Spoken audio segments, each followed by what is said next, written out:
the way it is, actually.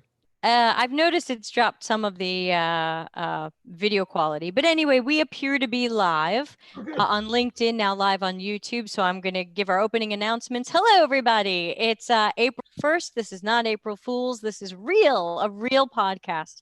I am your hostess, Debbie Levitt, and this is the Delta CX podcast.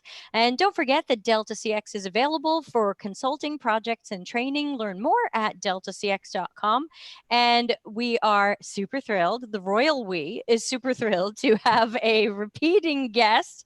He's like a repeating fractional number there, Mr. Dr. Seth Finkle. I'm just going to call you Seth. And I'm going to let you introduce yourself so you can tell all the fine people all about you while I open the chat windows. Sounds great. And that is the first time I've ever been introduced as an irrational number, which I think is super cool because I think it's fairly apt. So I am Dr. Seth Finkle. I'm a clinical and school psychologist working out of the Lehigh Valley in Pennsylvania. And I'm happy to be with you guys. And that is not Beat It playing behind you. You have a grandfather clock. I do indeed. Sorry. And it goes off every 15 minutes. So this is real life, folks. So we are in fact really live, and we're not going to edit that stuff out. No, there's no editing on the Delta CX podcast. So today we've got you back here because we want to talk about the psychology of change. Now, you and I had been planning this pre-virus, but now it seems even more relevant to be talking about the psychology of change. Oh, yeah. Yeah, we couldn't have worked this out better. So you and I both had the same thought at about the same time, which was, we've been sitting on this whole psychology of change requested thing, and we should probably do that. And then magically, the world suddenly was thrust into massive, catastrophic level change, all simultaneously, literally everywhere on the globe. I don't think we could have planned this better. Well, we didn't. We take no responsibility for this. That's right. Please don't come after us. We didn't do this. It's not us. Yeah, and obviously we're giggling and being stupid, but it is quite serious for many people, and I don't mean to make too much light of it because I know there are plenty of ill people, and of course the medical workers are busting their butts for so many. Absolutely. Before we even go any further, can I just say that right up front, our hearts collectively are with everybody who's working to try to keep people safe and healthy and putting themselves at risk. And for those of you who are actually ill or know people who are ill right now, again, our hearts are with you. For sure. Thank you. See our previous episode on empathy because we have it. Exactly. So, psychology of change. Before I ask you more sticky questions, is there like a good general definition of that? Are we defining change, or how do you define it? How do you define change? You're starting us off. That you said you're not starting with the sticky questions. No, I meant like, does psychology of change have its own definition, or it probably does. It probably does. But nobody knows it. Psychology know these is things? We are nothing if not fully loaded with all kinds of definitions and terminology. I think the problem with trying to come up with a single definition is there's lots of them. So it depends on what kind of change you're talking about. From an industrial organizational standpoint, obviously, sure, the question of organizational change, which in the UX CX world, I'm presuming is probably the most salient. But then there's all kinds of change, how people cope with crisis, like what's going on right now, how people adapt to various kinds of positive and negative stressors, distress and eustress. So the fact of the matter is, yeah, there's probably as many definitions for the psychology of change as there are definitions for things like intelligence or personality. So I don't know. Jumped right into the rabbit hole. I'm so sorry. Yeah, no, that's okay. We start right off with the big stuff. So no, I don't know that there's going to be an easy way. What's the meaning of life, Seth? Exactly. Seth, why are we here? Why is anybody here? We're here to talk. Yeah, exactly. So in fact, you're the only person I've had a video call with lately who has children. Oh, really? Everyone is like, oh my God, I'm drowning. I can't talk to you. Oh, yeah.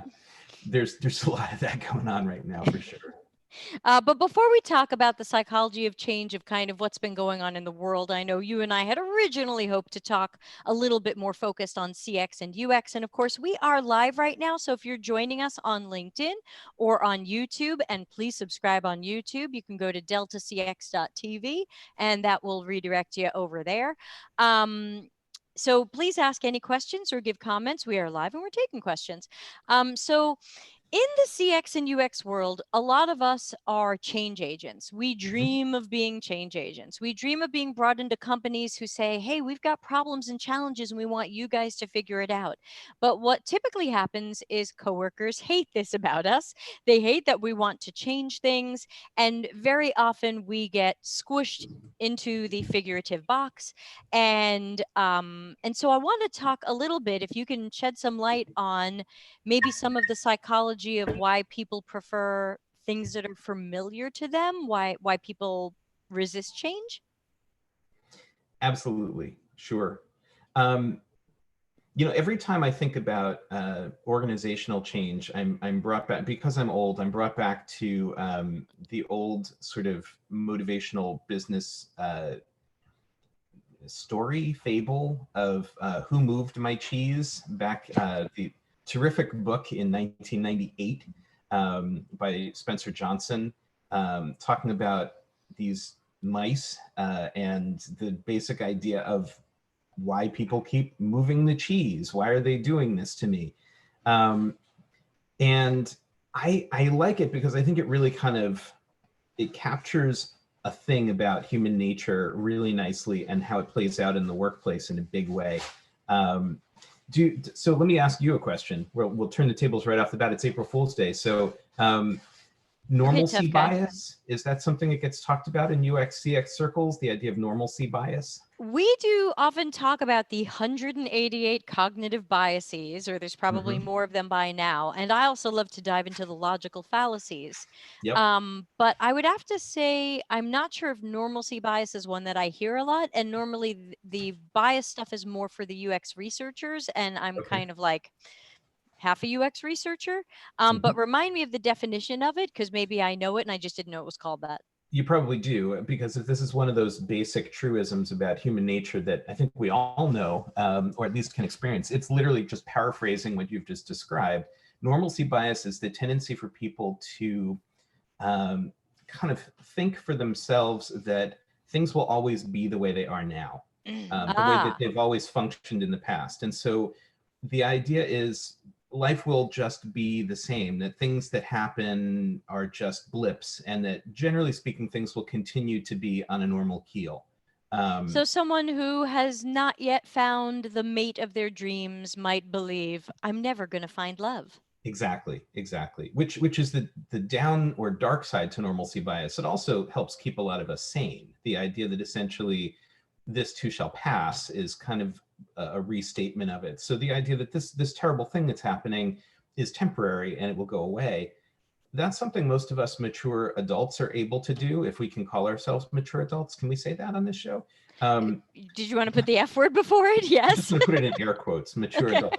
But I will say it's super common to see a kind of extreme normalcy bias in teenagers, of which I have two in my home, since we talked about children at home on these calls.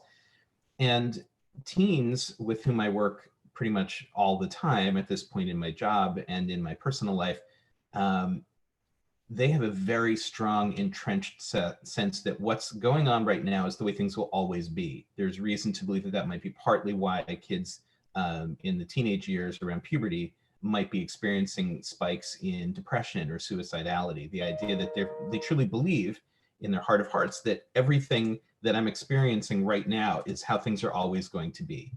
And I think there's a certain amount of that persists in the workplace, in the minds of developed, mature adults. The idea that things are now how they will always be, and so change is a nuisance. Scary. It's something that just throws me off my game. So it's and it almost seems like people group together to resist change. Like it's sometimes you get one person resisting change and 7 people in the room are like, no, let's do this. But I feel like sometimes the change resistor is a magnet to the other change resistors. Absolutely. No, I agree with you. I think that there's a kind of contagion effect that happens when people, and some of it is, there's a variety of reasons. I mean, the reasons are as numerous as human nature. So um, there's the idea of people feeling anxiety about change, that things are going to, I'm going to lose something in the process, or I'm going to gain new responsibility, or I'm going to lose control of this part of my job or something like that. I'm going to have increased accountability that now I'm going to have to be mindful of. Right. So This I is think going to go wrong and it's going to be my fault. exactly. So there's those sort of practical logistical sides of it. And then there's just the emotional side of some people just really are uncomfortable with the idea of change. There are people who like to have things fairly static and consistent, and anything that's going to change, the fact that I have to use blue pens instead of black might potentially throw off my workday. Yeah, there are definitely some people, there are people who resist change in general. And then I'm sure there are certain conditions or situations where people are extra sensitive to these things. Right. And then, of course, there's also the issue of people who feel the need, which is, I guess, most of us, to be in control of our work lives, um, can be pretty resentful of the idea that someone, especially someone from the outside, if it's a consultant who's coming in, and who are they to tell me? They don't know what I go through. They don't know what I do. No one understands me. Again, sounding very much like an adolescent. Right. Um, no one really understands me, and I'm the only one who can do this. So I think there's a lot of these anthems that people can start to spout, and they are very contagious. People hear that and say, yeah, why are those outside consultant groups come in and telling us what to do and pushing us around? People can become very patriotic about their little workspace. And I find that even when UX people are in-house and they've been hired either as full-time employees or contractors, there's still a lot of that resistance as well. So it's not just for the outside consultant; it's even for the in-house employee, which is also a mess because we always think we were hired to be change agents. Now let us at it, and then there's these people saying, no, no, no, just take orders. And probably the one that I've heard the most over many years, and I even hear it recently, is, but that's always the way we've done it. Right. But Right. or really the one you hear, the ones colleagues tell me they hear the most is um well, it's worked for us this long. We're a good company, we're a growing company, and this is the way we've done it, and look at us, it's worked Right. for us, so why Yeah. would we change that? If it ain't broke, don't fix it. Yeah. Right. Yeah, we're successful, whatever, however they measure that. We're successful, so why would we change that? We're doing the right thing. So you bring over to the table one other piece of the human response to all this, which is people get very defensive, and I think that's a big piece of this. That so a parallel to the work that I do in, for example, my work as a school psychologist, I work with some amazing teachers, some really first-rate people, and even among the best of them, as a consultant, when I come in and say to them, as someone inside, in-house, who works with these people all the time, and I'll give them a piece of guidance, I still, from people I work very closely with, will get a little bit of resistance sometimes, a little bit of that, are you saying I'm not doing this well, Mm. or are you criticizing me, or are you, and people are rarely that overtly hostile about it in their work with me because we've worked together a long time. But I think it's a really common phenomenon for anybody who's being presented with, maybe there's another way to do what you're doing, to potentially view that as critical, and to become defensive in response to that. And we also get a lot of that because sometimes that company has been operating for X years with nobody in UX. It was done kind of ad hoc and bizarrely and usually badly. Engineers picked up a little bit of what we try to do, and product managers, different people picked up a little bit pseudo versions of what we do. And then we show up and go, hi, I'm a specialist, I'm an expert, or whatever. And they go, I can do what you do. I've been Right. doing what you do. Why are you here? Exactly. And there's a huge amount of resistance in some cases at some companies, even to us existing. Right. Well, you're muscling in on people's territory, which threatens them in as we're describing, a bunch of different ways simultaneously. So yeah, you're sort of set up in that role to be the lightning rod for people to become defensive, and in some cases overtly hostile. Yeah, actually, hostility is a word associated with the lowest stages of UX maturity at companies, as per a model out there that measures the stages of hell that we go through. Mhm. So, thinking about these types of situations and knowing that we have all of these different people and their own idiosyncrasies, shall we say, to deal with, is there something we can do? Are there approaches we can try when we're trying to create change at our workplaces? Well, that sort of brings us all the way back to our empathy discussion in some ways. That's one of the beautiful things about empathy is it allows you to kind of grease the wheels a little bit. I think it allows you to help people to understand that you're not necessarily coming at it from the point of view of I'm going to force you to do something different, or I'm going to present you with something critical that you're going to have to defend yourself against. That in a sense, it's creating a sense of partnership or team before you ever get into the realm of we're gonna generate some suggestions. And I think it's being collaborative in this. It's talking about it in a conversational way, as opposed to, maybe that's not really putting it right, because I'm sure to some extent that's what good UX CX folks do anyway. But it's having an upfront discussion about what's going to happen, and even predicting the fact that at times this might feel like I'm trying to change you, or I'm trying to come at you in some way. And really what we're trying to do is help this organization, help you as an employee, help this department um, be the best that it can be its best self.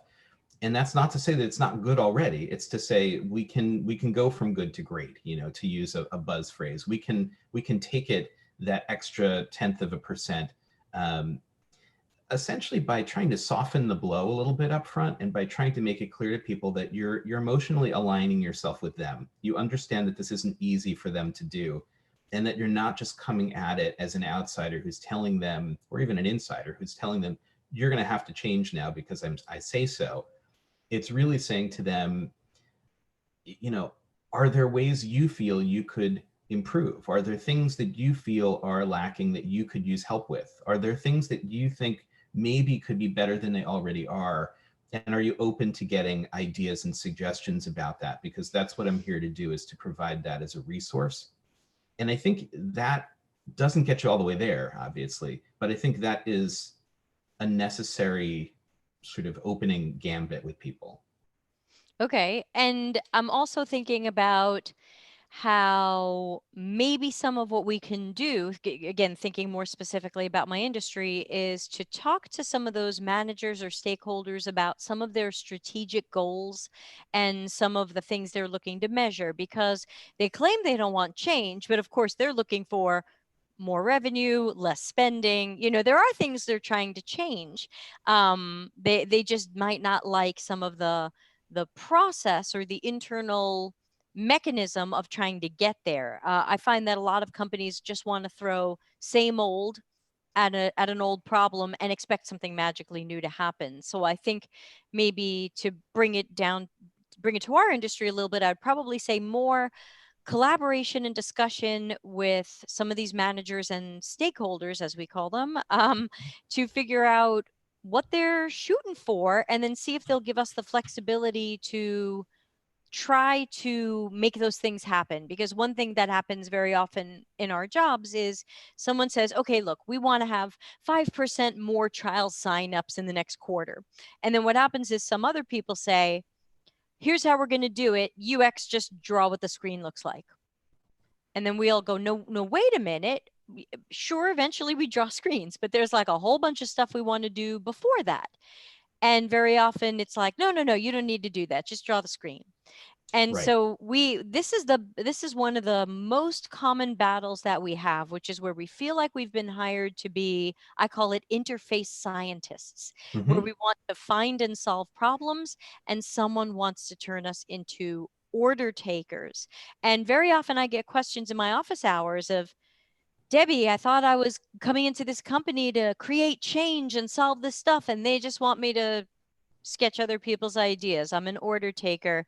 What do I do about that? Now, I have a stock answer I give people, but let's say I came to you and that was my work frustration. What are Mhm. some of your ideas around that? So my first thing is, I think you need to, I absolutely get where you're coming from. I think it's important to be a salesperson when you're doing this kind of work. I think you're selling to the stakeholders. And I think part of what you need to do is to generate a reasonable case to people who are in a position to actually listen and care about what you have to say as to why what you're presenting is going to add some value. Because the fact of the matter is there's a trade-off, right? The trade-off is you're asking people to put more time in up front to increase their attention span long enough for them to be able to actually do something a little bit different than they'd already envisioned. And the bottom line is you're asking them to relinquish a certain amount of that dominion over their project. And if you're going to do that, you have to give them something in return in order for people to be willing to go down that road. They're not going to do the change simply for the sake of change in most cases. But if you can let them know what I'm proposing is likely to have this payoff, or even better, if you can do the research and say, there's people who've done this kind of thing in the past have had 36% increased whatever. I think the more you can provide some upfront sales and marketing of your own service that you're providing, the more you're going to be able to get some kind of initial buy-in from people. That's sort of my first impulse. That's a good sounding impulse. Just a reminder, we're already 20 minutes in. People, we are live. If you guys have any questions, please let me know. Let's see. We had some people in LinkedIn and we have a couple of people in YouTube, but I'm finding ever since everybody's working from home, I have way fewer live viewers and many more viewers watching it later, I guess when the kids are sleeping or or things have calmed down a little bit. And thanks to some of our usual friends of the show for joining in: Kleber in Peru and Udit in India. Hope you're feeling well. So let me check back some of our notes. One thing that we hear a lot, and it's almost a running joke, is someone in UX will say, "Well, wait a minute. There's a problem with this thing that we're building. People are going to find it frustrating or confusing. Let's make it better now." And very often, someone else will say, "No, no, no, no time for that. Let's get it out to customers. We'll fix it later." Or you'll hear, "Customers, they're idiots, but they'll figure it out." Mm-hmm. And I find that it's very hard to try to explain, and you may or may not have an answer, but very hard to get people to buy into, no, it's worth fixing it now. Absolutely. Yeah, the whole sort of carpentry metaphor of measure twice, cut once sort of thing, get it right at the start from first principles. Um, Ooh, first the, principles. it's a tough sell, I think, to a lot of people because again, there's something for people who tend to be more sort of impulse driven, more let's just do it and we'll fix it in the beta, or we'll fix it in the first or second revision. I think there's a personality style that kind of goes with that, a tendency for people to either think in terms of um, trial and error problem solving versus let's plan it right and do it from the beginning correctly, and then we don't have to do all that fixing and revision and editing later. It's more efficient. Um, those are two very different, I think, cognitive approaches to problem solving. And at least from my experience and the little bit of research I've done on personality styles, those are two very different ways of thinking for people that tend to be enduring over the course of one's lifespan. People tend to fall into one or the other of those categories, or there's a smaller number of people who are somewhere in between. The in between can be problematic because those are folks who tend to vacillate between the two. I'm sort of going with my gut and I'm also going with my head, and those two things aren't always going to be simpatico. And so there's going to be times where I'm going to be indecisive or have trouble kind of going forward on something or pulling the trigger on an idea. So people tend to fall naturally into one or the other of those styles. And the people who are the most successful, who have the more impulsive trial and error style, are going to be very sort of diametrically opposed to the idea of let's stop and plan this out and generate some charts and get some data and think this Do through some and early do testing. Yeah, let's alpha test before we beta test, and let's beta test a few times and make sure we've done a thorough beta before we do our initial rollout. That's stuff that if you're used to just let's just shoot and see what we hit, and then we'll adjust our sites later, it's going to seem like anathema to them. It's going to seem like totally the wrong approach. So yeah, you're going to have to do a fair amount of selling someone on why that might be valuable to them. And even then, I can see them being very resistant and reluctant, and it's going to be, you're going to have to drag them all the way there, I think. And this is a bit of an obscure reference, and it shows my age because I'm almost as old as you, old man. Uh-huh. But I always think about Steely Dan. Do you know why I think about Steely Dan? Because they're awesome. Yes, but because they were so meticulous in the studio. Yes. And because they were so, for people who don't know, Steely Dan is a band who had most of their success in the 1970s. And they were famous for spending way more time recording the album and getting the microphones just right and getting the drum sound just right and singing it. They would sing a song for weeks until they were happy with how it sounded. But their idea was, if we get it, this is back when you recorded to tape. Now you're recording to a computer, but the idea was if you recorded it the way you wanted the song to end up sounding, then when it's time to finish the song and get it out to the public, you're just doing some small adjustments and you don't have a lot to correct before it goes out. I love the metaphor. I partly, obviously, it's near and dear to my heart too. We're both sort of the musical folk. At the risk of putting another minute into being grumpy old folks, I think this is sort of a grumpy old folk issue to some extent, because we remember a time when people actually invested a certain amount of time and energy into developing a quality product and Yes. putting in the work up front and then making something that lasts sometimes for generations or eternity, right? Something that you keep in. We still have kitchenware in our home that's several generations old and that will last forever. Will pass. I have a down 1910 typewriter. Right, exactly. But then if you purchased, something today, it's made with a different mindset, right? The idea isn't necessarily that we're investing in something that's going to last forever. We spend thousands of dollars on electronic gear with the full notion that it's going to become sort of planfully obsolete in a matter of minutes. So I think part of this, from my point of view at least, is you're right. I think there's this tendency nowadays to think about, let's just do it and get it out there. And people are only going to use it for so long before they discard it anyway. There's no corner fix-it shop anymore to kind of invest in the longevity of products and services. There's also the idea in the music biz that you've referenced of let's fix it in the mix, which is sort of the opposite of the Steely Dan meticulous, get the mics and sort of quality engineering up front. And the UX equivalent of that is, we'll just train people on how to use it. Right. So here's the musical, and you know this as at least as well as I do, that the musical warning about that approach, as opposed to getting it right at the source, getting it right from the beginning. There's the old adage, you can't polish a turd. And you shouldn't waste your time on it either. And that's the idea, because arguably there's no purpose to doing something. You can't doll it up and make it look like something that it's not. Consumers are not stupid.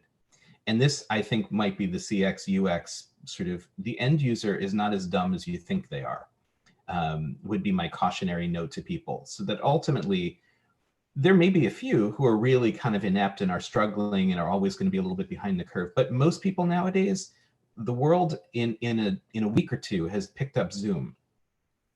I work with a bunch of Luddites, a bunch of people who are, God bless them, just not tech savvy. They'll never see this. Go ahead, dish the dirt. They don't know how to. They won't, because they don't bother to watch podcasts, right? They're still trying to figure out how to turn on the machine. But having said that, did you plug it in? God bless their little hearts. They're training on how to do Zoom and Google Classroom and all of these other platforms right now, and they're learning. And they're not only learning, but they're in fact picking it up fairly quickly. So the fact of the matter is, the average consumer of these services is not nearly as dumb, I think, as people think they are. despite the frustration in dealing with end users and the fact that they can ask some really silly, naive questions at times, people pick things up nowadays. We get it. And based on that, if you roll something out that's not a quality product, people will see that and they will judge you accordingly. And I think that's a piece of the sort of UX CX thing that can be brought to the table for companies that are like, well, let's just do the quick rollout and let people train on it later.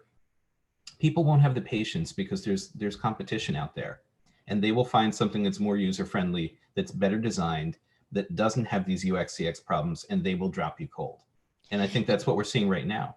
Yeah, I mean, I've probably investigated 10 competitors to Zoom in the last 2 days. And if anybody had had feature parity with Zoom, I would have left them because of some of the current controversies surrounding Zoom. I don't know if those made it to your desk, but evidently they got caught with their lack of privacy pants down. Oh, Yes, that's problematic. evidently. Yeah, evidently they've done a few things that were not in the spirit of good privacy and security. And their main response was like, oops, we didn't notice our system was doing that. Which isn't That's not sitting good. very well with everybody, right? So, but meanwhile, I'm looking at 10 of their competitors and nobody built up their system to the level that Zoom did. This morning we did GoToMeeting and my boyfriend looked like Mr. Roboto. He was all pixelated, and when he moved there was a trail. He looked like an early 1980s, Russell Mulcahy music video. I mean, it was all right. That was an obscure reference, sorry. I'm So, old. I'm so yelling at the yeah. cloud.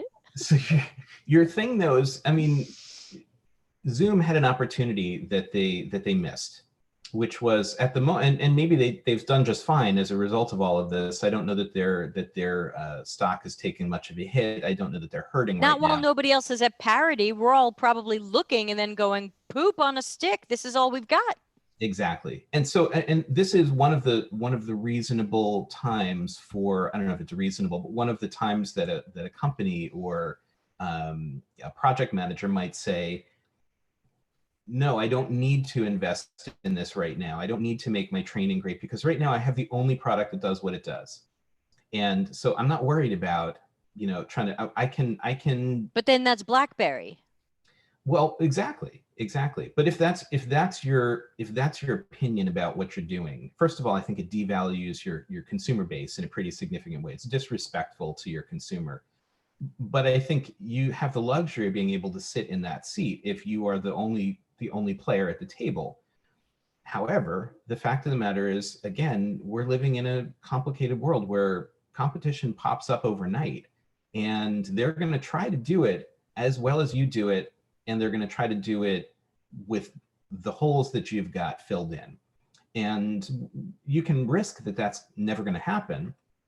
My normalcy bias playing in, saying, no, right now we're on the top of the food chain. We'll always be at the top of the food chain. There's no one on the horizon. I'm feeling perfectly fine just rolling it out as it is right now. We'll put it out, and if it's crap, we'll fix it later. And I think that's not an, I think from a sort of a logistical perspective, that might make sense for some people under certain circumstances, and you might have a harder time trying to sell them on it. But I don't think they can sit comfortably for long, because I think in this marketplace, there's always going to be someone popping in on your territory and doing it better than you do. And so I think it's in everyone's best interest to do it right from the start. Of course, I'm singing to the choir, but Well, I want to interrupt quickly and say we've got a few people in LinkedIn hanging out. We've got Jane, who says hello from Scotland. And we've got good friend of the show, Marisol, who is in Panama, says hello from Panama. And Jane says, and yet Boris Johnson held his first UK Cabinet Office meeting on it this week. I hope he read your post about Zoom. It was very useful. Oh, I don't know if Boris Johnson's reading my LinkedIn posts, Jane. But and Boris Johnson, I hear, has bigger things to worry about right now, like fighting coronavirus. A reminder to all of us that anybody can get it.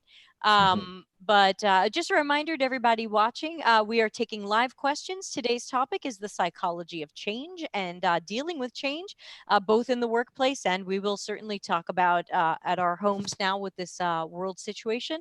Our guest, of course, is Dr. Seth Finkle, psychologist and friend of mine. And so if you have any comments or questions, please ask. I'm monitoring the chat rooms. Jane says, what you're saying totally resonates and it's happening everywhere. How do we change this behavior?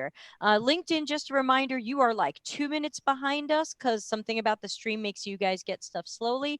So I always suggest that people switch over to YouTube if possible. How do we change the behavior? Always so hard. Seth, I was going to ask, how do we deal with complacency in others? Yeah. So the metaphor that always comes to mind when we're talking about this sort of thing is that of Cassandra, which may ring a bell for you from Star One has a song about the Cassandra complex. There's another obscure Can you reference sing a for few you. bars? I cannot, but I know it exists. I don't think I know that one. Okay. You got I to know look a it up. bunch of Star One songs and somehow I missed that one. Okay, go Yep, ahead. yep. So it's a term from Greek mythology, and Cassandra was given the ability to predict the future. She became prophetic based on a gift from Apollo, and so she, Cassandra, decided that she wasn't really into Apollo, and she rejected his amorous moves, and he cursed her, as the Greek gods would do.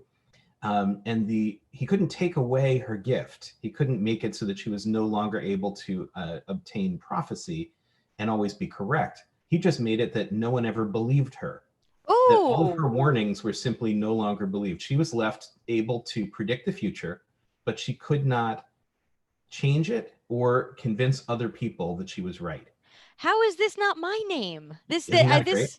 This is like this feels like my life. Yeah. So the Cassandra effect has been written about extensively in a bunch of different settings. It's used in psychology, social psych. It is used in industrial organizational work. Um, it's the idea that from a corporate perspective, the way the term has often been used, as I understand it, is when a company is visioning in a kind of big, broad way, um, they don't always get buy-in from people. And the people who do buy in, the early adopters of the vision, are termed Cassandras. Those are the people who are on board, but they can't seem to get any traction with the naysayers. So the fact of the matter is there's always going to be people who are going to, I think by definition, what you're going to do is you're going to present people with a need for some sort of change, and people are going to, they're going to disbelieve it. They're going to resist it. They're going to say, this isn't part of my scope of influence. This is somebody else's problem, using a Douglas Adams Hitchhiker's Guide reference.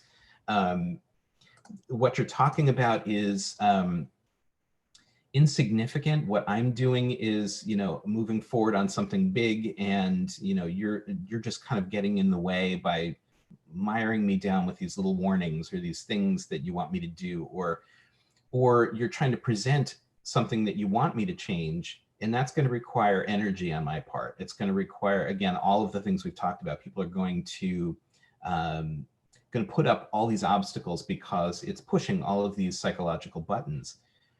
And if I could give you sort of a clear message in terms of what to do under the circumstances, the only thing I can present, and this is inadequate, but it's the best I've got, is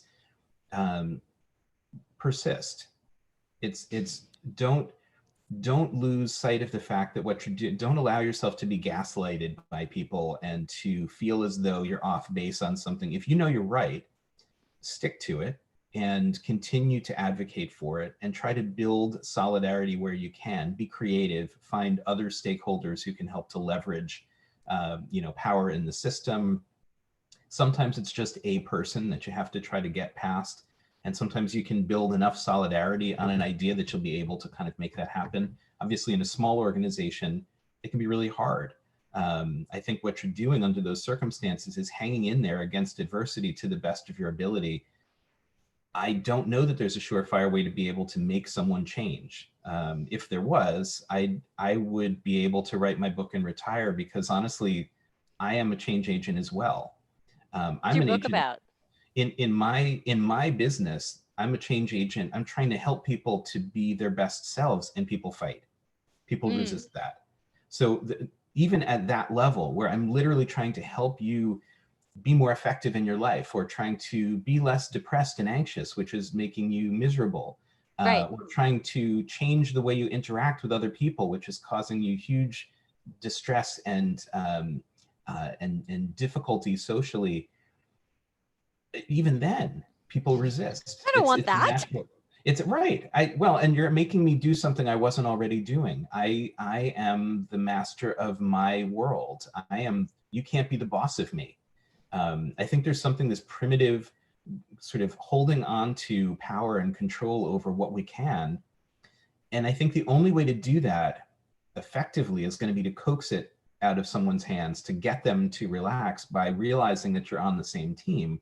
Again, that kind of empathy move Right. where, We want to help you with your strategic goals. exactly, to try to tug that away from them, in all likelihood is going to be unsuccessful, because they probably have the ability to hold on to it and to shut you down. So I do think it's really more of a matter of running the long marathon. It's playing the long game, as opposed to trying to beat someone in terms of the control short game. I don't think you can win that one effectively. We've got a question in LinkedIn from Bill. Hello, Bill. Hey, He Bill. says, any tips on converting a development team from and I may have to translate this for you if it doesn't make sense. Any tips on converting a development team from a technology mindset into a product development workflow? As a UX lead, this has been hard to change this thinking. The business wants to move to more of a product development agile cycle. We have some old guards at the tech helm. Do I need to translate that, or did it mostly make sense? I got a little of it, but yeah, if you could help me out, get the last 20%. Right. So he's talking about from a technology mindset into a product development workflow. Bill, I'm going to interpret this for you. If you disagree, please write a follow-up questions. But the way that I hear it is, when we think about product development workflows, I think about taking the time to do the research, to really know the customer, to build the right thing. Whereas sometimes a technology approach is like, what can we make and who can we sell it to? And even Steve Jobs was quoted as saying, like, Apple doesn't do that. Apple figures out what people need, and then we build the technology for that. But there are obviously companies who love to quote Steve Jobs and then not do it. So I'm assuming, but Bill, I could be wrong. I apologize if I've misrepresented your question, but it sounds like and very often businesses want to move into what's called agile software development, which no matter what I've seen written about it, when I've seen it put into practice, it just seems to be about go faster, go faster, go faster. How productive were you? We just want to measure you, for your productivity. So it sounds like he really wants to change a process, and it sounds like he wants to stop a train, and he wants to try to shift the business mindset probably towards a more complete approach to a better product, as you and I talked about when I interviewed you in the book. Mm-hmm. That's a big, I mean, take on any of these. Stopping the runaway train, is telling a stakeholder their ideas going in the wrong direction. Can you take on any of these? Absolutely. Well, I'll start with what you shouldn't do, because this is an easy one. You can't stop a runaway train by throwing your body in front of it. So, I mean, honestly, sure. I can see how the temptation is there to say, I'm the UX guy. My job is to make this change happen, and I'm going to utilize my skills to be able to change this system. Systems typically resist change by definition, and runaway train systems tend to resist it with a level of force and magnitude that you're not going to be able to single-handedly sort of stop. So let me start by saying you can't just jump in the way and say, I'm going to do this. And not that that's where you're going on this. I get that that's not probably your impulse, but that's the first thing that I would say is absolutely going to be unsuccessful. Yeah, it's a big question. I think what you're talking about is a shift of organizational culture. Yeah, it might And be. that's something that, I mean, what you're talking about isn't necessarily exclusively a set of um, let's change our approach, or let's put a few different procedures in place or something like that. Let's change our workflow even. I think it might be as big as we have to change the way we think about doing what we do. And in that case, I think you're selling something much larger than switching to a particular kind of product development workflow. You're talking about a I think completely this is different what my mindset. entire book is about. Exactly. I There mean, you because go. basically I said it's about how valuing customer experience can transform your business. So I hate to do a really cheesy plug here, but Bill, maybe check out my book. Maybe I've got a few Absolutely. ideas in there for you. And there's a great interview with Dr. Seth Finkle in there on empathy. Um, but sorry, Seth, I interrupted you for a cheesy plug. Back to you. No, it's all good. So I was going to actually turn part of the question back to you and say, you know, from your perspective, because I have a funny feeling you've been in this situation a couple times. You know, what do you say to someone who's asking this question? Yeah, great question. And great question from Bill. Again, I have found that I've had success in some companies with trying to shift what Bill's talking about, and I have had failure in some companies. And it's really just going to be a bunch of factors. So thing one, no silver bullet, no guarantee that any particular thing actually works. Also, we don't know from Bill if there's good UX maturity at his company. We don't know if UX is respected, or we don't know if there is hostility towards UX. We don't know if UX is treated as, oh, what are those people doing here? They're just making this take longer and cost more. So I don't kind of know where he is in the ecosystem right now. And also, but what I say in my book, if I had to sum it up in a much shorter version, so that we can move on to more topics, uh, would be um, uh, I found that a lot of companies won't consider some of these changes until they feel the pain. And typically, feeling the pain is losing customers, sales can't sell it, we can't attract customers, could be too difficulty with competition, it could be our revenue is going down. Once those things start happening and people are seeing those numbers drop, typically someone goes, oh my God, what do we have to do to fix this? And if Mhm. you can kind of rise up as someone who can kind of gently say, okay, look, we're having these problems, we're not as competitive, blah, blah, blah, because we have a poor product. Our product is outdated, or our product doesn't have parity. Hey, everyone should be signing up for GoToMeeting this week, but it doesn't even do what Zoom does. So everyone's Mhm. signing up for Zoom. Hey, we're GoToMeeting. Here's 3 things we should be rolling out in the next few weeks if we can. So I think I typically say we are unlikely to create change in this area until the company feels pain, or we can find the numbers that show them the pain exists. And then you've got that slightly open door, because then they're like, how do we fix this? And typically they turn to marketing. Can you bring us more leads? Can you bump up our SEO? Can you things like that? Bill says the product team is 9 months old, UX is foreign for them. Let's say it's an uphill battle, but they're Yeah. receptive to change. Bill, I hope they are. I would probably be pointing out anything that can look like company risk or company pain. And usually these are lost revenues, lost time. Show them how much it's costing them in time or money for engineering to keep guessing what to build, and then they have to fix it, and then they have to fix it, and cycle. Do more calculations on, we rolled this out, but then we had this problem and people hated it, and we had customer support helping them, and now we have to fix it. That costs a lot of money. So I would say start seeing how much you can calculate or estimate to prove to the company that by not at least considering some of what you're trying to sell them is causing them pain. There you go. Yeah, that sales and marketing aspect of UX, I think, is so important. I think it's important when you're doing any kind of consulting. Frankly, I think consultants just have to be able to show that they're adding some kind of substantive value to a system in order to be able to justify their existence. Yeah, so I think unless we get some other questions that are about business, let's use our last 10 minutes to talk about everybody's personal world right now, because Yeah. everybody's world just changed. Yeah. And a lot of people are struggling with the change that launched 1,000 changes. There are people working from home that, as you pointed out earlier, have never worked from home before.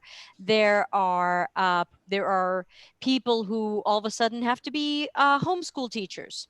Bill says, thanks, guys. I'll keep you posted. Bill, I hope you will. Send me Good luck, messages Bill. on LinkedIn. Seth says, good luck. You heard him. So keep us posted. Send me messages. Let me know how you're doing with it. People are suddenly homeschool teachers who had not considered teaching before.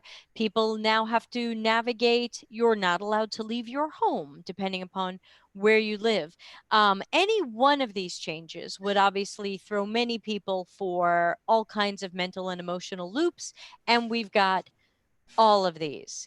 And you hear people, especially on LinkedIn, where the advice, the personal advice is sometimes a little thin, you hear self-care. What do we do in a time like this, and what does self-care really mean? Wow. Yeah. That's another $1 million. And why are we alive? Why are we alive? Well, don't ask that question too loud. What is music? Yeah. So wow. I mean, self-care, honestly, I think at its most basic, is really doing whatever you need to do to be able to cope and at least survive and at best thrive. There's definitely the more people I've talked to, and it's funny, I've been more connected during this last several weeks than I've been all year, which is a silver lining to this thing. There's a devastating amount of anxiety and sadness and just really uncomfortable and negative kind of feelings in a whole lot of people right now. People are struggling just to get through a day and to cope. I've had more than a few people say to me their goals for the week are things like taking a shower or brushing your teeth or not sitting in the corner and just rocking. It sounds like back when people first had like a newborn. Yes, yes. Everyone is overwhelmed because their entire world has changed overnight in a way that was not predicted by them, and that was abrupt and comes with an awful lot of potential legitimate worry. So, I mean, this is a global black swan event, the likes of which we haven't seen in several generations. So under those circumstances, I would say you need to be really kind to yourself. You need to decide what it is that you need and take the time to do that, and those around you, and spend the time doing that. That we all have a variety of things that we need to do right now. There's a lot of pressures on people. There's a sense that the show must go on. You know, we must continue. We have to press on. All of our businesses are still, you know, as much as they can operate, they're operating. Those people who are in businesses that they can't be operating, they feel the need to do something. We all feel that there's something we have to do. And I think part of what self-care means is to be able to realize that it's valuable just to allow yourself to take stock of what you need. And spend the time and do that. That's one of the silver linings to this that I hope lasts after the initial crisis has passed, and that I hope we don't go back to normal. I hope we go back to a situation where people can remain connected and can continue to lean on technological innovation to be able to help promote greater levels of connectivity and not just greater levels of efficiency or of revenue. In the meantime, the short list of things that I recommend to everybody are the things that you probably hear over and over. Stay hydrated, get exercise, get some sunshine. There you go. As much as you're able to eat something that is a balanced diet, and I realize that frankly right now, food insecurity is frankly a major issue for a whole lot more people than have ever been.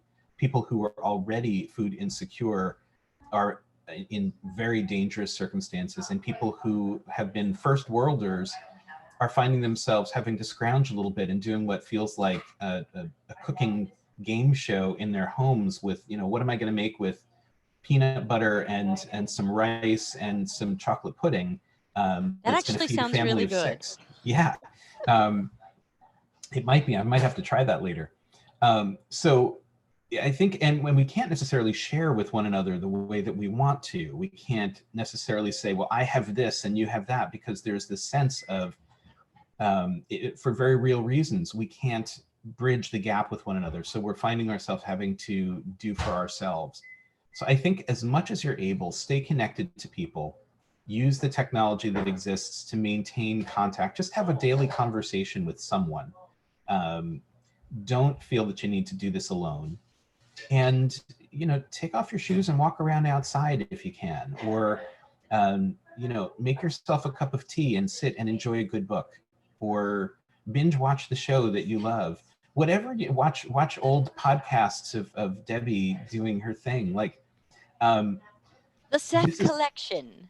This is the time that you need to do what you need to do. From a it's not necessarily the most upbeat way of thinking about it, but the question is often posed, what would you do if you had one day left to live? And frankly, many of us at this point are asking that question in a very literal way, which is a terrifying prospect. It's coming to grips with our mortality in a way that no one should have to do in this abrupt fashion. But I think there's a bright side to that too, which is we have an opportunity. Most of us are going to live through this, and most of us are going to not only live through it, but get through it with some lessons learned, and might even have found the opportunity to do some things just for us in this time that we wouldn't have had in our rat race lives up to this point. I think one of the lessons we can take away from this is we do have a finite amount of time. We don't know how long that is. Hopefully we have a reasonable amount of time to spend, but it's finite.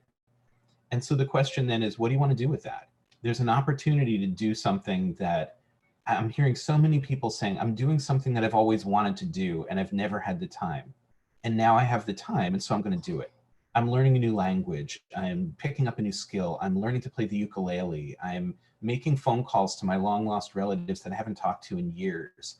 I'm writing that novel that I put aside for all those. Now is that time. And I would say to people, the best self-care I can think of is, number one, whatever you need. And number two, whatever pops in your head along the way, that as you're sort of brainstorming what to do with this sudden windfall of time that you may have, what do you want to do? What would you like to do? What are you called to do that you haven't been doing? I think this is the time to do that. Thank you. Do you really have a meeting in 2 minutes? I do, but they'll live if I'm a couple minutes late. All right, because I have one more question for you, and then I'll promise to let you go. Sure. So I've seen two sides of an issue lately, and I just want your opinion on it, because it's an opinion issue. So but I'm not sure we can say anyone is right or wrong. But I've seen a lot of memes and statements going around that say things like, "Well, we had the Spanish flu, but then we had jazz." Or, hey, we had the Spanish flu, but then we had the Roaring '20s. Yeah. Or, hey, we had the plague, but then we had the Renaissance. Right. And there are, you've got daughter in the background. I do. Hi, daughter. You've, miss you. You're on air. You're on air. You're on my podcast. So, thanks for dressing up. So on the one hand, I've heard people COVID. say, Thanks for dressing at all. Exactly. Thanks for having pants. So I've heard some people say, I find history inspiring right now. I love hearing that out of these dark times and plagues came these good things. This feels good to me. And then I've heard other people say, this is funny. And then I've heard other people say, this is tone deaf. That plagues and flus and pandemics and epidemics are deadly and will change so many lives in so many ways. People will lose friends and family. And so there's something tone deaf about going, well, we had the Spanish flu and millions of people suffered or died, but then we had jazz. Right. So your personal or professional opinion, where when you hear something like that or see a meme like that, do you tend to think cool historical reference, funny joke, tone deaf, or something else? Yes. So I do. I'm all of the above. It's rarely funny joke because I have posted some social media memes uh, about some of the experience of quarantining. But the fact of the matter is, I'm not going to post anything that's funny meme about the entire experience of going through this and the potential sort of net effects on society, because there's nothing funny about that. So from that perspective, I will say, yeah, probably a little tone deaf. However, the idea of seeing sort of the yin to the yang and recognizing that both things are true, that things can be devastating and that life does tend to come and go in cycles, that you have rain and you have rainbows, and that you have disaster and then you have recovery, and that's true. And I think sometimes people really do need, as part of their coping efforts, to focus on the positives. I think the risk, frankly, from my point of view, is less about tone deafness, because I think people will live through being struck with something that's off base in terms of message. I think where it's problematic is where, so for example, today I saw a meme that was talking about, we should, instead of talking about the number of deaths from COVID, we should talk about the number of people who have recovered. Let's spread that around. And my response to that was, I think that's great to talk about the number of people who have recovered. I think that's helpful and beneficial to people to feel like there's hope. And I think that that is valuable. However, the But risk in that is that you're also going to use that potentially, it could be used to minimize the potential level of risk, to help sort of feed that normalcy bias and have people think, well, this is no big deal. I'll just recover from it, and so I don't have to worry about it. And so there's a kind of minimization of the risk, which is devastatingly bad. So and I still think happening mostly around America. absolutely, in the US, there's a fair amount of both messages of the, you need to hide because it's coming for you, and then there's the message of If I this get is it, I'll no, be fine. it's no big deal, right? Right. It's just a flu. And I think in the end, the idea is that people are going to do what people are going to do in terms of their response to these things, and they're going to post things at will because that's what humans do in 2020. In terms of your question to me, I would say, yeah, I think it's all of the above. I think it's both understanding that people are going to focus on understandable that people are going to focus on sort of the light at the end of the tunnel, and to positively and happily and joyfully anticipate the kind of positive growth that may come out of a crisis like this. And I think that's wonderful and probably correct. However, I agree with you that it may be premature to spend too much time and energy focusing on that and hiding our head in the sand about the fact that there's people who are ill and dying. And there's still a high level of concern about the health of human beings on our planet right now. And so I I can't get think too wrapped up in what new art form might come out next year. exactly, like it'd be great if it does. And I love that. And I do think that that will help provide comfort to people. And I think that's valuable. And if that is truly what is needed for some people in order to be able to stay sane through this, then I would say so be it. We can choose what to read and what not to read. Whether it's on or off message for us right now is something we can sort of self-select. But I would also say that I agree with you that it is a little tone deaf. All right. Well, thank you. Well, I'll let you go because you're 4 minutes late to your meeting because this is actually a work day. So I will say thank you so much for being here. Hopefully, we'll have you back on some other wacky topic soon enough. And I would say hang up on me, and I'll give the closing remarks. Any other It is last remarks? it is always a pleasure. Be well, and hopefully that folks. I know that there's been a lot of concern, in particular, about the health and welfare of people, your country people at the moment. So my prayers and thoughts are with everybody, and hopefully we're able to see you guys get through this quickly. Yes, and back at you there. Thank you. So thank you. Thank you. Happy staff meeting. Thank you. Be well. Thanks. See you later. And See ya. now, as Seth hangs up on us, I will give you some closing remarks. Thanks, as always, to Dr. Seth Finkle for being an absolutely super guest and prepared with lots of answers, even when he doesn't get the questions ahead of time. Always happy to have him on the show. If you guys have any requests for things you'd like to hear podcasts on, I do take requests. So some of the podcasts you've seen have come from fans of the show telling me they wish they could hear more about a certain topic. So get in touch and let me know. You can always find me at deltacx.com.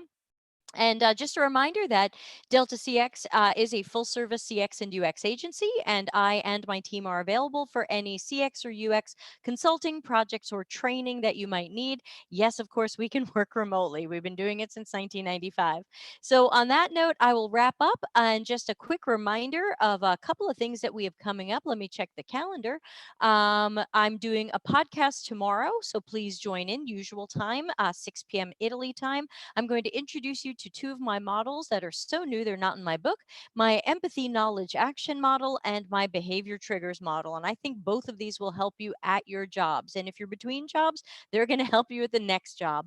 And then don't forget to join me every Tuesday at 6:15 p.m. Italy time, so check your time zones, for Office Hours Ask Me Anything, where I take questions on absolutely any topic you guys want to ask about, whether it's something related to your job or your career, or how to do something. I'm always happy to give my opinion on things. And so, with that, I will wrap up the stream and say, everybody, stay safe and healthy. Remember to tip your food delivery workers and keep giving thanks and gratitude and love to all of the medical professionals that are saving so many lives right now. So, thanks to everybody, and see you tomorrow for another podcast.